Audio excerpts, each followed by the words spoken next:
Hello friends and welcome back to my channel. So friends, in today's video we are going to revise all the types of salts of the chapter acid, bases and salt of class 10th. So friends, this is a list of the salts that we are going to revise today. इसमें हमारा sodium chloride है, sodium hydroxide, calcium oxychloride, baking soda, washing soda, plaster of Paris. तो इन सभी salts के बारे में हम detail में पढ़ेंगे, इसकी फॉर्मेशन कैसे होती है, प्रिपरेशन कैसे होती है, सबके बारे में पढ़ेंगे। सो फर्स्ट हमारे पास आता है NaCl, जिसका कॉमन नेम है कॉमन सोल्ट। हम इसे कॉमन सोल्ट के नाम से जानते हैं, यानी कि जो आम जो नमक हम यूज़ करते हैं अपने खाने में वो NaCl ही होता है, कॉमन सोल्ट। जिसका केमिकल नेम क्या है, सोडियम क्लोराइड। इसे हम बोलते हैं सोडियम क्लोराइड। और इसका जो फॉर्मेशन होता है वो एक्चुअली में इसे हम सी वाटर को इवेपोरेट करके हमारे पास जो है वो कॉमन सोल्ट हमारे पास प्रोड्यूस होता है। जब हम सी वाटर में जो कि एक्सेस अमाउंट ऑफ सोल्ट होता है उसे जब हम इवेपोरेट करते हैं तो बीच में हमारे पास जो बच जाता है वो सोल्ट बच जाता है, जिसे हम बाद में प्योरीफिकेशन के बाद हम उसे खाने में यूज़ करते हैं। अब अगर हमें लेबोरेटरी में इसे बनाना है, हमें लैब में इसे बनाना है, तो हम इसको HCl में जब हम NaOH ऐड कर देते हैं, यानी कि sodium hydroxide plus hydrochloric acid, तो हमारे पास NaCl प्लस वाटर बन जाता है। लेकिन अगर हम पूरी प्रोडक्शन की बात करें इसकी, तो हम इसके इवेपोरेशन से हम इसे प्रोड्यूस करते हैं।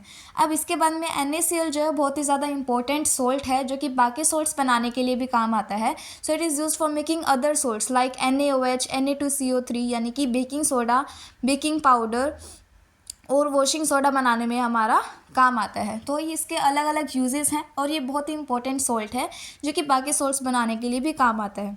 इसके बाद में हमारे पास नेक्स्ट सोल्ट आता है, that is NaOH, sodium hydroxide. ये एक बेसिक सोल्ट है, यानी कि बेस जो है इसमें स्ट्रॉन्ग होता है और वीक एसिड होता है, राइट। इसे हम कॉस्टिक सोडा भी बोलते हैं। और इसकी प्रिपरेशन किस तरीके से होती है, इसकी प्रिपरेशन होती है कॉमन सोल्ट यानी कि सोडियम क्लोराइड के यूज़ से। जब हम सोडियम क्लोराइड को वाटर में ऐड करते हैं और उसका इलेक्ट्रोलिसिस करते हैं तो हमारे पास सोडियम हाइड्रोक्साइड यानी कि NaOH रिलीज़ होता है, हमारे पास बनता है। और उसके बाद में क्लोरीन गैस और हाइड्रोजन गैस भी साथ में लिबरेट होती है। और हमारा जो यहाँ पे मैंने ब्राइन सॉल्यूशन लिख रखा है, ब्राइन सॉल्यूशन का मतलब है NaCl प्लस H2O, यानी कि हम सोल्ट में जब हम वाटर ऐड कर देते हैं ना, कॉमन सोल्ट में वाटर ऐड करते हैं तो हमारे पास ब्राइन सॉल्यूशन बन जाता है। तो वो सॉल्यूशन क्या बोलते हैं हम उसे, ब्राइन सॉल्यूशन। तो ब्राइन सॉल्यूशन को जब हम इलेक्ट्रोलाइट कराते हैं या फिर उसमें से इलेक्ट्रिसिटी पास करवाते हैं तो हमारे पास सोडियम हाइड्रोक्साइड, क्लोरीन गैस और हाइड्रोजन गैस प्रोड्यूस होती है। तो नीचे जो आप डायग्राम देख सकते हैं, इसमें क्या है कि दो इलेक्ट्रोड्स लगा रखे हैं, पॉजिटिव नेगेटिव, एनोड और कैथोड पे। उसके बाद में नीचे जो है ब्राइन सॉल्यूशन है, जो भी हमारा सॉल्यूशन है इसके अंदर वो ब्राइन सॉल्यूशन है, यानी कि सोडियम क्लोराइड और वाटर को ऐड करके हमने सॉल्यूशन बना रखा है। और जब हम इसमें से इलेक्ट्रिसिटी पास करवाते हैं तो हमारे पास NaOH यानी कि सोडियम हाइड्रोक्साइड प्रोड्यूस हो जाता है। और जो एनोड है यानी कि जो पॉजिटिव टर्मिनल है वहाँ से हमारी क्लोरीन गैस रिलीज़ होती है और नेगेटिव टर्मिनल पे यानी कि कैथोड पे हमारी हाइड्रोजन गैस रिलीज़ होती है। अब यहाँ पर जो हमारे बाय प्रोडक्ट्स हैं, यानी कि जो हमारे साथ जो तीनों चीज़ें बनी है इस रिएक्शन के बाद, जो कि है सोडियम हाइड्रोक्साइड, क्लोरीन और हाइड्रोजन, ये तीनों ही बहुत ही ज़्यादा इंपॉर्टेंट है। इन तीनों के ही अलग अलग यूजेस हैं जो कि बहुत ज़्यादा इंपॉर्टेंट हैं। तो हम इनके यूजेस भी मैंने साथ में यहाँ पे लिख रखे हैं, जिसमें सबसे पहले क्या है, सोडियम हाइड्रोक्साइड। सोडियम हाइड्रोक्साइड जो है वो एक बेस है और बेस किस लिए काम आते हैं, सोप्स बनाने में, पेपर मेकिंग में, आर्टिफिशियल फाइबर्स बनाने में इसका यूज़ होता है। उसके बाद में ऊपर हाइड्रोजन, जो हाइड्रोजन गैस होती है उसके क्या क्या यूजेस होते हैं, इसे हम फ्यूल की तरह यूज़ करते हैं, यानी कि आने वाले टाइम में हाइड्रोजन गैस का फ्यूल की तरह यूज़ करना बहुत ही ज़्यादा बढ़ जाएगा। उसके बाद में मार्गरीन में इसका यूज़ होता है और अमोनिया बनाने में, जो कि फर्टिलाइज़र्स बनाने में यूज़ होता है, तो हम अमोनिया बनाने में भी हाइड्रोजन का यूज़ करते हैं। इसके बाद में यहाँ पर क्लोरीन भी है।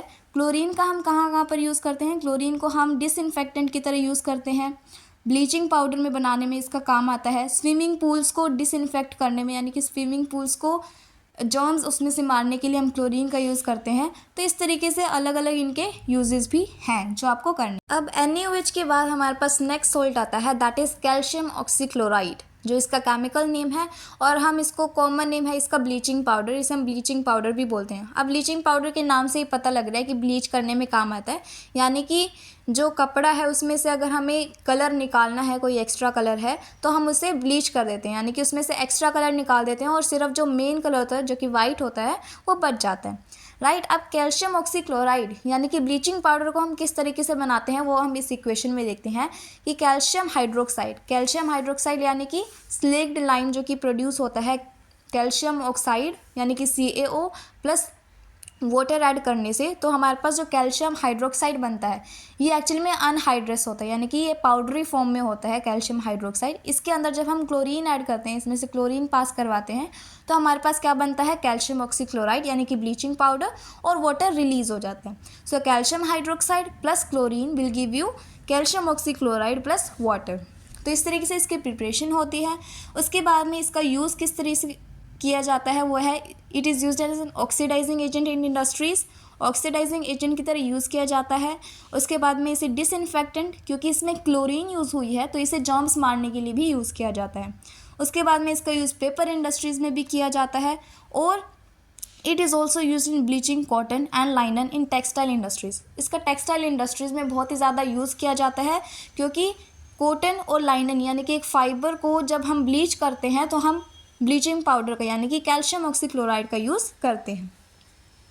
सो I hope this is clear. Now let's move towards the next one, that is baking soda, that is NaHCO3, जिसे हम केमिकल नेम में बोलते हैं sodium bicarbonate. So NaHCO3 that is sodium bicarbonate is baking soda. अब baking soda को हम किस तरीके से प्रिपेयर करते हैं वो देखते हैं। जब हम NaCl यानी कि कॉमन सोल्ट में, दोबारा से यहाँ पे कॉमन सोल्ट आया यानी कि इसका बहुत सारे यूजेस हैं। कॉमन सोल्ट यानी कि सोडियम क्लोराइड में जब हम carbon dioxide, water and NH3 यानी कि अमोनिया को ऐड करते हैं तो हमारे पास क्या बनता है NaHCO3 यानी कि बेकिंग सोडा हमारे पास बन जाता है, और NH4Cl हमारे पास साथ में जो हमारा बाई प्रोडक्ट है वो बन जाता है। सो NaCl में क्लोरीन, वाटर और अमोनिया को ऐड करने के बाद हमारे पास क्या बनता है baking soda, that is NaHCO3। अब इस NaHCO3 को जब हम दोबारा से हीट करते हैं ना, तो यहाँ पर इसका एक यूज़ आता है कि NaHCO3 यानी कि बेकिंग सोडा को जब हम हीट करते हैं तो हमारे पास Na2CO3 plus water plus CO2 release होता है। Na2CO3 क्या होता है वॉशिंग सोडा बनाने में इसका यूज़ किया जाता है। So it is one of the uses जो कि मैंने सेकंड इक्वेशन में लिख रखा है। तो इसकी प्रिपरेशन हो गई किस तरीके से करते हैं, और इसका यूज़ क्या आ गया कि ये Na2CO3 यानी कि वॉशिंग सोडा बनाने में काम आता है। अब यहाँ पर हमें कन्फ्यूजन होती है कि फॉर्मूले में कि बेकिंग सोडा का कौन सा फॉर्मूला है, वॉशिंग सोडा का फॉर्मूला कौन सा है, क्योंकि इनमें क्या है सिमिलर से हैं, एक में NaHCO3 और दूसरे में Na2CO3।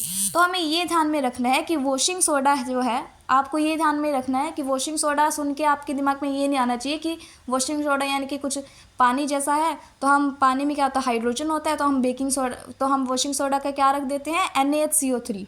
ये गलत हो जाएगा। बेकिंग सोडा में NaHCO3 यानी कि H आता है, और वॉशिंग सोडा में H नहीं आता है, सिंपल होता है Na2CO3। अब बेकिंग सोडा के तो आपने घर पे भी यूजेस देखे होंगे कि मम्मी यूज़ करती है पकोड़े बनाने में, या फिर कुछ और बेकिंग में केक बनाने में यूज़ किया जाता है ना।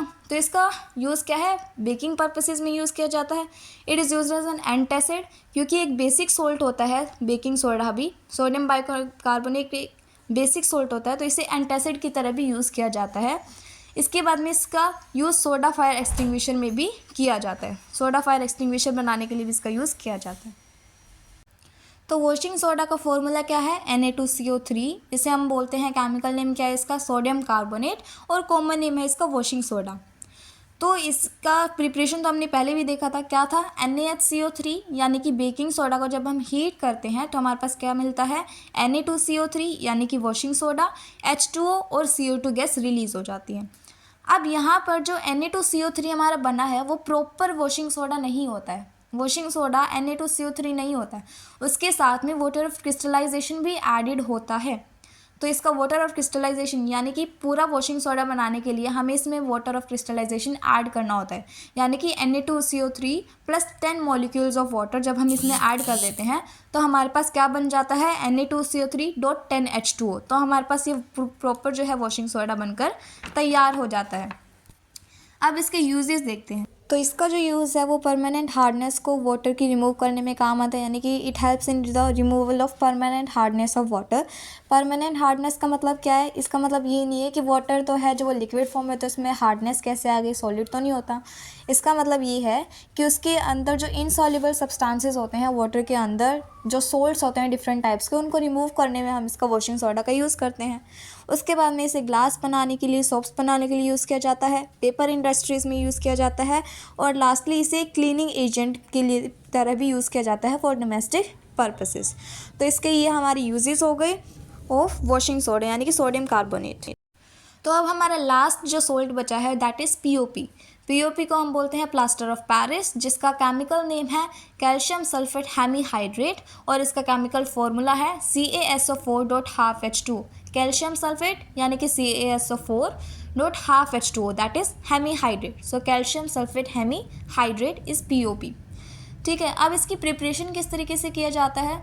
इसकी प्रिपरेशन की जाती है जिप्सम को हीट करने से। जिप्सम जो है वो इसी का ही जो है हार्डर वर्जन होता है, सॉलिड स्टेट में मिलता है, ये भी सॉलिड स्टेट में ही होता है, लेकिन जिप्सम जो है, जिप्सम से ही हम इसको पीओपी को बनाते हैं। तो किस तरीके से हमारी प्रोसेस होती है? हम जिप्सम को 373 केल्विन पे हीट करते हैं।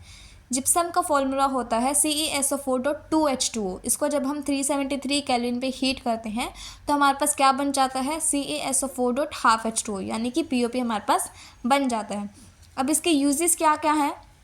इसे यूज़ किया जाता है by the doctors for fixing the fractured bones, यानी कि जो हमारी बोन्स में फ्रैक्चर आ जाता है तो हमारे पास एक जो है प्लास्टर सब बांध दिया जाता है हमारे हाथ पे, that is plaster of Paris only. इसके बाद में इसे ऑर्नामेंट्स बनाने में भी काम आता है, ये डेकोरेशन के लिए काम आता है, टॉयज़ बनाने में इसका यूज़ किया जाता है। उसके बाद में नीचे जो इक्वेशन लिख रखी है CaSO4.12H2O प्लस 1/2H2O, इससे हमारे पास दोबारा से जिप्सम बन जाता है, यानी कि CaSO4.2H2O। तो प्लास्टर ऑफ पेरिस में जब हम 3/2 मॉलिक्यूल्स ऑफ वाटर को ऐड करते हैं तो हमारे पास दोबारा से जिप्सम फॉर्म हो जाता है। सो फ्रेंड्स, यहाँ पर होते हैं हमारे सारे सोल्ट्स ख़त्म। आई होप कि आपको सारे सोल्ट्स के बारे में पता लग गया होगा, सही तरीके से ये टॉपिक समझ में आ गया होगा। और लास्ट में जाते जाते कमेंट ज़रूर कर देना कि प्लास्टर ऑफ पेरिस का नाम प्लास्टर ऑफ पेरिस क्यों पड़ा, यानी कि कैल्शियम सल्फेट हेमीहाइड्रेट को हम प्लास्टर ऑफ पेरिस ही क्यों बोलते हैं, यानी कि पेरिस का नाम यहाँ पर क्यों आता है। तो ये कॉमेंट में ज़रूर बता के जाना। Thank you for watching and see in the next video.